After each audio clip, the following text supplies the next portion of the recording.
Agora a gente fala sobre o G20. Chegou ao fim a cúpula, que reúne as 19 maiores economias do mundo, que discutiu desafios para a sustentabilidade, destacou necessidades de mudanças nos organismos internacionais e o Brasil não é mais o presidente rotativo. A presidência foi repassada para a África do Sul e agora o esquema todo está sendo desmontado, 20 mil homens do Exército, Polícia Federal, forças estaduais.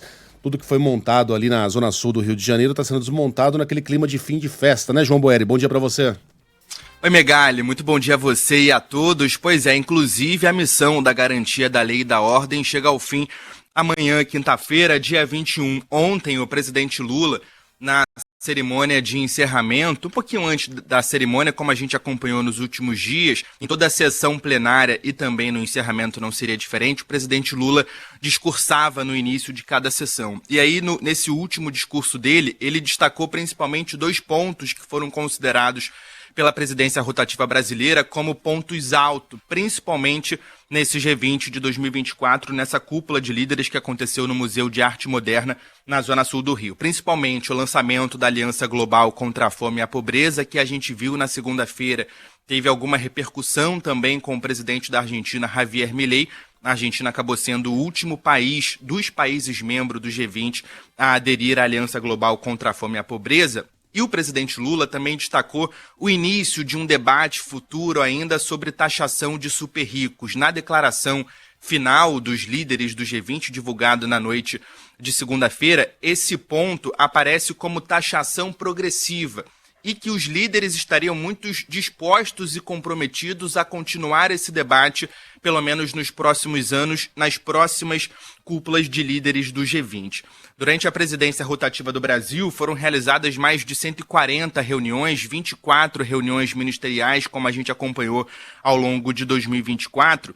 E ontem também, na parte da manhã, o presidente Lula abriu a terceira e última sessão plenária que falou sobre mudanças climáticas e transição energética. A gente separou um trechinho da palavra do presidente, porque ele cita, por exemplo, a COP30, que vai ser realizada em novembro do ano que vem, em Belém, 30ª Conferência das Nações Unidas sobre as Mudanças Climáticas. O Lula disse que os países, principalmente ali falando para o G20, os países membros do G20, não poderiam deixar chegar a COP30 para reverter esses desafios do enfrentamento às mudanças climáticas. A gente tem a palavra do presidente. A COP30 será a nossa última chance de evitar uma ruptura irreversível no sistema climático. Não faz sentido negociar novos compromissos se não temos um mecanismo eficaz para acelerar a implementação do Acordo de Paris. O Brasil convida a comunidade internacional a considerar a criação de um Conselho de Mudança do Clima na ONU que articule diferentes atores, processos e mecanismos que hoje se encontram fragmentados.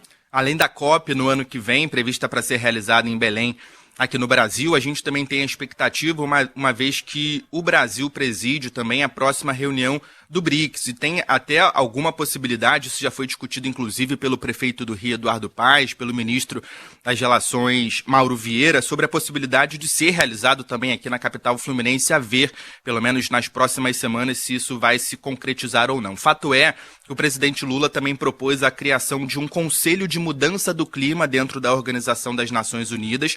O presidente já tinha dito na segunda-feira sobre a necessidade de reforma da governança global, reforma do Conselho de Segurança da ONU, e ontem a gente teve então a cerimônia de transmissão da presidência rotativa do Brasil para a África do Sul. A gente separou uma outra palavra do presidente Lula que disse que essa passagem de bastão aproxima principalmente a América Latina do continente africano. Esta não é uma transmissão da presidência comum. É a expressão concreta dos vínculos históricos, econômicos, sociais e culturais que unem América Latina e África. Desejo ao companheiro Ramaphosa todo o sucesso na liderança do G20. A África do Sul poderá contar com o Brasil para exercer uma presidência que vá além do que podemos realizar. Lembro as palavras de outro grande sul-africano, Nelson Mandela, que disse: é fácil demolir e destruir. Os heróis são aqueles que constroem. Vamos seguir construindo um mundo justo e um planeta sustentável. Um outro ponto que foi muito discutido, já devolvendo a bola para vocês, foi sobre a diferença entre os países do norte global, os mais desenvolvidos,